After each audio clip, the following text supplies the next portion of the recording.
नमस्कार social media के तमाम साथियों।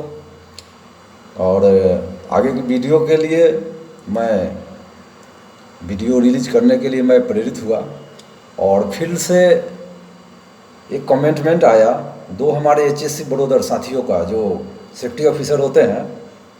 तो उनका कहना था कि आप एचएससी पर्सन होते हुए फिर इस विवादास्पद मुद्दों में अपना विचार क्यों रखते हैं। तो मैंने उनसे कहा कि हर समय और हर कंडीशन सब्जेक्ट विषय के लिए सामाजिक मुद्दा हो या आधारभूत संरचना के क्षेत्र में हम लोग काम करते हैं, basic infrastructure.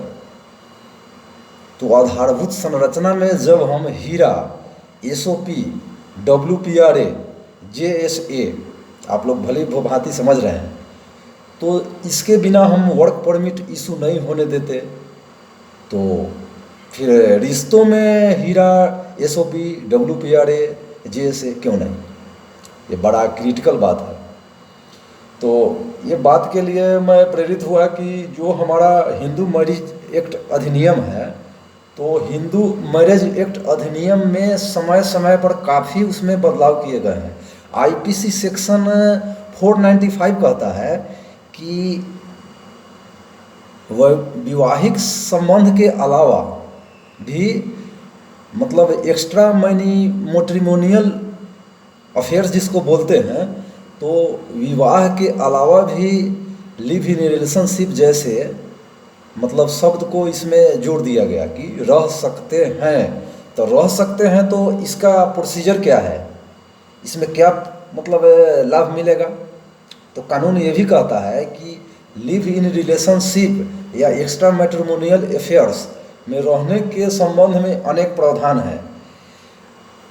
Live in relation में वह रख सकता है जो पति जिनके शारीरिक रूप से अक्षम हो, जिनका शरीर काम नहीं करता है, मेंटल हो, तो वैसे लोगों के लिए कोर्ट ने लिव इन रिलेशनशिप या एक्स्ट्रा मैट्रिमोनियल अफेयर्स के संबंध में वो अपनी राय रखती है।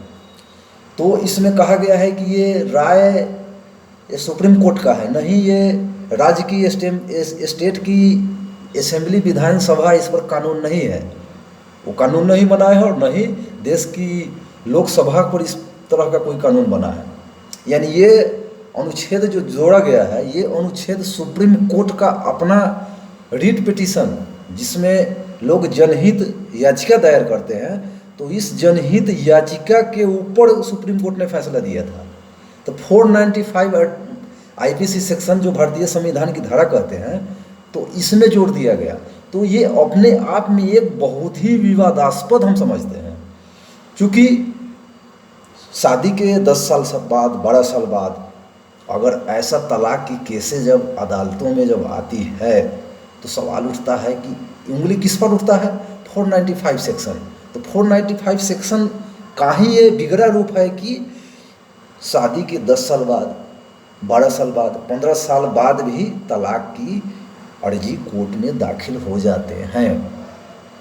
तो इस पर अब ये मुद्दा है कि ये इतनी केसें भरमार हो रही है। जैसे अभी वर्तमान में उत्तर प्रदेश की मुख्यमंत्री आदित्य योगीनाथ जी से मैंने रिक्वेस्ट किया था कि जो शादी के 10 साल बाद, 15 साल बाद जो तलाक की केसें होती है, यह समाज तो क्या है केसें, ये सामाजिक बुराई है।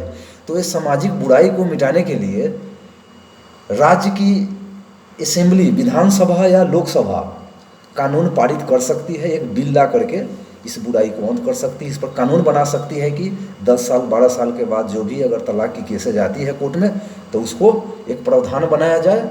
क्योंकि ऐसे लोग वो आते हैं, ऐसे केसें आती हैं उस संबंध में कि अगर व्यक्ति रियल रिलेशनशिप या एक्स्ट्रा मैट्रिमोनियल अफेयर्स इसमें आने के बाद ही भी इस तरह की केस अदालतों में आती है, तो इस पर कानून बनाया जाए, इस संसद में या राज्य की स्टेट असेंबली में ये बिल लाया जाए और इस पर कानून पारित कर दिया जाए। और सवाल बार बार मन में उठता है, तो मैं अभी लगातार जब से ये एसडीएम ज्योति मौर्य और आलोक मौर्य का जो प्रकरण चल रहा है, तो इसमें मैं लगातार संपर्क में न्यूज़ 24 के सीनियर एडिटर राहुल दुबे जी से मैं बराबर संपर्क में हूँ और मुझे अपडेट्स बराबर आ रहे हैं। तो मैंने पूछा कि सर ये अभी जो आप तो काफ़ी लगाव में हैं, अभी उनके इलाहाबाद रीजन से क्षेत्र रखते हैं और कई बार आप जाते हैं, तो मैं भी संपर्क में हूँ।